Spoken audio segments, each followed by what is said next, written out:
Donald Trump has been booed at a Libertarian convention in the US.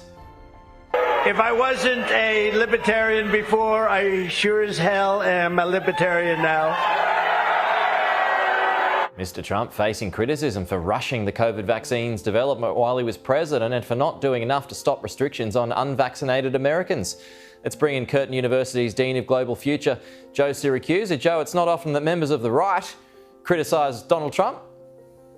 Yes, Pete, good morning. Look, I was very surprised the president showed up for this one.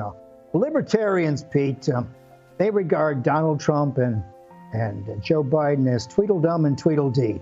They don't like anything about these guys. They don't like the intrusion of the federal government into their lives. They believe their platform is that peaceful and honest people don't need the federal government to tell them what to buy, what to sell, what to do with their bodies, how to do anything. They want them out of their lives. And this gives you a good example of how hard it's going to be for Trump to get those independent voters. Now, these guys have a candidate. Gary Johnson won the last time. He won 3% of the vote. So, Trump, he gave this 34-minute nominating speech I heard on C-SPAN. And, of course, he wasn't put on the ballot because he forgot to do the paperwork. So he didn't apply to show up. So I think the guy who told him to go to this thing should be fired, actually, because it was a bad day at the office. But aren't they going for RFK Jr.? No. They have their own candidate. They don't want Robert Kennedy Jr. either. Robert Kennedy Jr.'s got his own ticket. These guys are going to have their president and vice presidential nominations on Sunday afternoon or tomorrow. So no, they don't want Robert Kennedy. The Libertarians are solid 3% of the American public that votes that have their own candidates.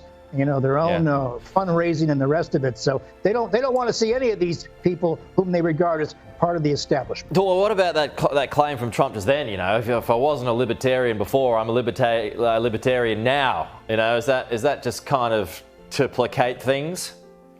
Pete, I would bet the mortgage that Donald Trump doesn't. Not only can't he spell libertarian, he doesn't know what it means. These guys are a philosophical position in political life. Donald Trump wouldn't know what he was getting into. He just didn't know.